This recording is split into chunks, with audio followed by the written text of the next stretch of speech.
महाभारत में ऐसे कई रहस्यमयी किरदार थे जिनकी चर्चा के बिना इस महायुद्ध की कल्पना नहीं की जा सकती है।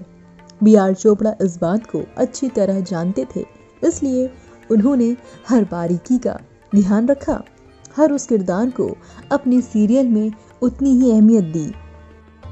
महाभारत के बाद बी.आर. चोपड़ा और रवि चोपड़ा महाभारत कथा शो लेकर आए थे। इस शो में एक ऐसे ही वीर धनुर्धर की कहानी देखने को मिली जिसके एक बाण से पांडवों की पूरी सेना खत्म हो सकती थी। कृष्ण भी इस वीर बर्बरीक के बारे में अच्छे से जानते थे। डीडी नेशनल पर महाभारत के बाद महाभारत के सीक्वल का प्रसारण हुआ। इसमें बर्बरीक की कहानी दिखाई गई। बर्बरीक का किरदार दीपक जेठी ने निभाया था। दीपक एक एक्टर होने के साथ साथ डबिंग आर्टिस्ट भी हैं। ऐसे में उनकी कास्टिंग में उनकी आवाज का भी खास योगदान रहा। बर्बरीक का परिचय देते हुए महाभारत कथा में खुद समय कहते हैं, इस युद्ध में सिर्फ मानव रक्त की होली नहीं खेली गई, घटनाओं की प्रबल धारा में बह जाने के कारण मैं ये भूल गया कि इस महायुद्ध का एक साक्षी और था जिसने युद्ध में हिस्सा तो नहीं लिया। इस पात्र का सबसे बड़ा योगदान युद्ध करना नहीं, युद्ध ना करना था। टीवी शो और पौराणिक कथा के मुताबिक बर्बरीक दुनिया के महान धनुर्धर थे।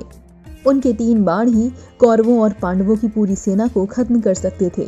बर्बरीक भीम के पौत्र थे। बर्बरीक ने ये घोषणा की थी कि वे युद्ध में उसके लिए लड़ेंगे जो हार रहा होगा।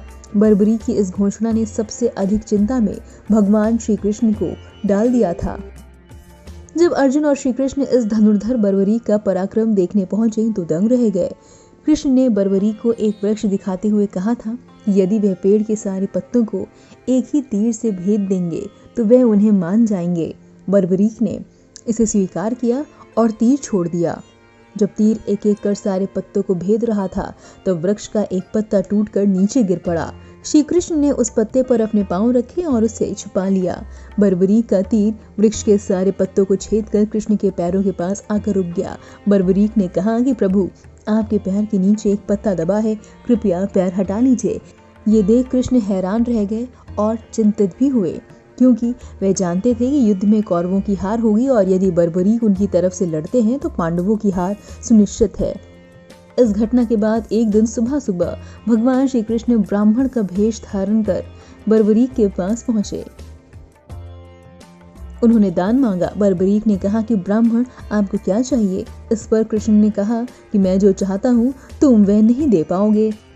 इस तरह श्री कृष्ण ने अपनी बातों में उलझाकर बर्बरीक से उसका सर मांग लिया। बर्बरीक ने भी स्वेच्छा से शीशदान कर दिया। बर्बरीक के इस बलिदान को देखकर श्री कृष्ण ने बर्बरीक को कलयुग में खुद के नाम से पूजित होने का वर दिया। कलयुग यानी आज के दौर में बर्बरीक को खाटू श्याम के नाम से पूजा जाता है। जहां कृष्ण जी ने उसका शीश रखा था उस स्थान का नाम खाटू है। बी.आर. चोपड़ा की महाभारत कथा में बर्बरीक का किरदार निभाने वाले दीपक जेठी अभी भी एक्टिंग की दुनिया में एक्टिव हैं। उन्होंने 2004 में सलमान खान की फिल्म गर्व में लुका का किरदार निभाया था। इस फिल्म को पुनीत इस्सर ने बनाया था। इसके अलावा वे जे.पी. दत्ता की एल.ओ.सी. कारगिल और कमल हासन के साथ विश्वरूपम 2 में भी नजर आ चुके हैं।